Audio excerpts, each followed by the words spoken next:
The iPhone Air is Apple's boldest design refresh in years. It is almost impossibly thin at 5.64mm, yet still sturdy thanks to the use of titanium and ceramic shield. It is 6.5-inch ProMotion display and iOS 26's liquid glass makeover feel purpose-built for this form factor, even after a week of use. This still feels like Apple's most exciting design refresh in years. Battery life is solid, if not class-leading, and the single 48-megapixel camera limits flexibility, but for those who value design and portability above all else, it is sexy and stunning and maybe a new kind of pro. If you are following the Apple rumor cycle, we were all expecting an ultra-thin iPhone to be released, one that would potentially go thinner than the iPhone 6 or 6 Plus, be more stunning than the iPhone X, and offer a truly refreshed look and feel for the iPhone. The launch event's awe-dropping tagline set the bar high, and the iPhone Air cleared it with room to spare. It's not the first ultra-thin phone. The Galaxy S25 Edge measures in at 5.8mm, but it still feels as stunning, sleek, and sexy in my hand right now after living with it for a week as it did during my brief hands-on session following the launch event. It feels as exciting as the iPhone X in that it might give us the playbook for the modern iPhone going forward, or at least show us one half of the purportedly incoming foldable iPhone. The photos released by Apple and even those shot by me for this review only do it partial justice. The iPhone Air is the best representation yet of Apple's vision for an iPhone that's just glass. It weighs in at just 5.82 ounces or 165 grams, fully justifying the Air moniker. Much like the iPhone 17 or even Pro Max, it feels balanced, not too top heavy, not too bottom heavy. It's Goldilocks ergonomics. I don't know if I'd quite call it awe-dropping, but the thinness is the part that gets people excited. At its thinnest, the iPhone Air is 5.64mm or 0.22 inches, and the plateau only jutes out of a bit more. I was instantly wowed, and over the course of a week, I have really become accustomed to this look and feel for an iPhone. While conducting some testing over the week, I showed it to my brother and sister-in-law, who were both visibly impressed when holding it. They asked about durability and were a little stunned at the overall feel. Then came the questions about battery life and the camera, both of which I will address below, and whether the USB-C port was thinner.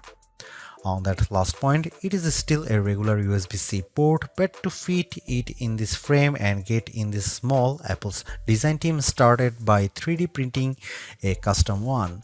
And given how thin this phone had to be, Apple went back to grade 5 titanium for the shell and sides of the device.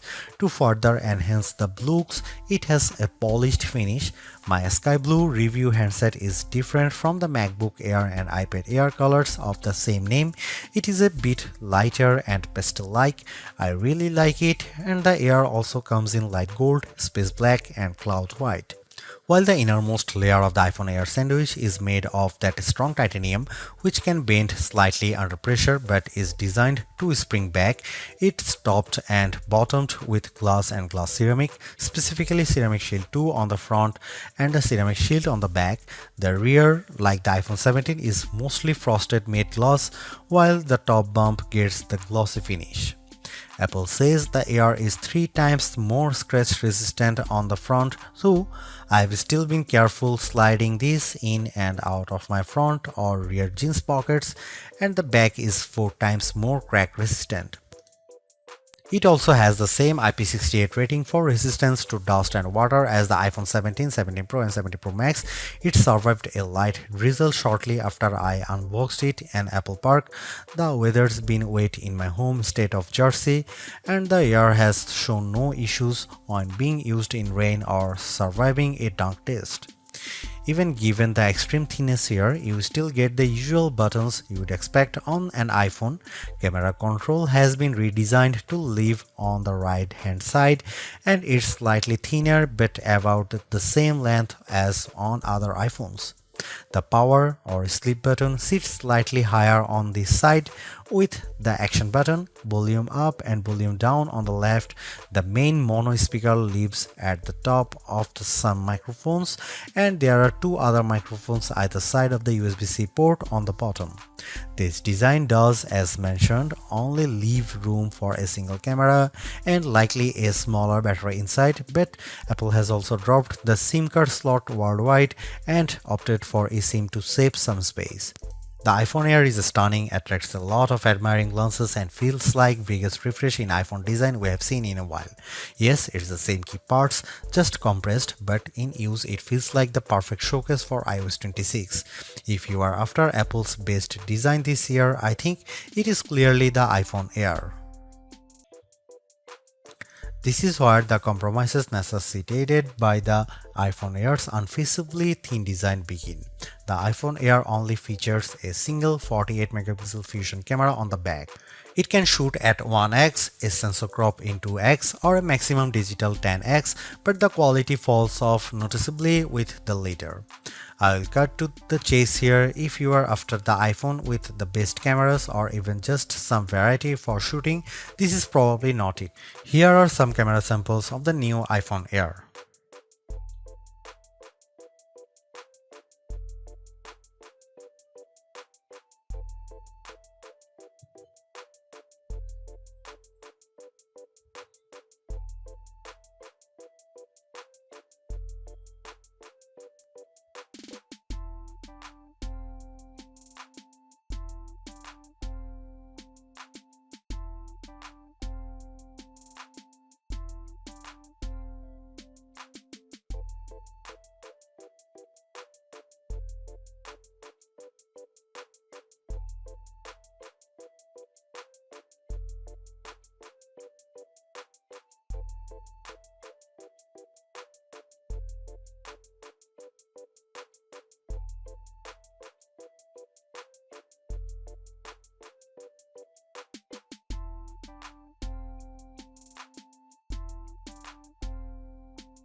We can only guess at the iPhone Air's battery size for now, as Apple doesn't officially release those numbers. It is clear though that the company has squeezed as large a cell as possible inside this ultra slim smartphone. Instead of capacity, Apple provides viewing estimates up to 27 hours of downloaded video playback and 22 hours of streaming. With the $99 MagSafe battery attached, those numbers rise to 40 and 35 hours respectively, about a 65% boost. In my experience, the iPhone Air generally lasts through a workday 6 to 8 hours depending on use. That's behind the iPhone 17, 17 Pro and 17 Pro Max, but it still meets Apple's all-day standard. On the test, I took it off a charger at 7:30 am and it lasted until 5:50 pm or 10 hours and 20 minutes. At best, I recorded 6 hours and 35 minutes of active screen time. On average, I got around 4 hours and 45 minutes. During my first few fast charges, the top of the camera plateau and the area beneath it did get warm, mostly between 0% and 50% before cooling down. This isn't unusual for fast charging and reflects the component layout. Power users will likely need to recharge by the time they get home. Apple's slim MagSafe battery nearly matches the Air's profile, adding only a bit more thickness than the camera bump. It recharges intelligently throughout the day, manages heat well, and uses pocket detection to optimize charging times.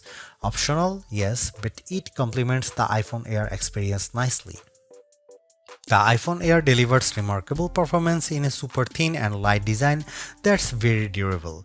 I especially like getting A19 Pro power in something this compact, but you have to make some trade-offs for the steep $999 price. You get only a single rear camera, which means no telephoto zoom, ultra-wide or macro shots, and while the Air's battery life is solid, it's a few hours behind the iPhone 17 Pro Max.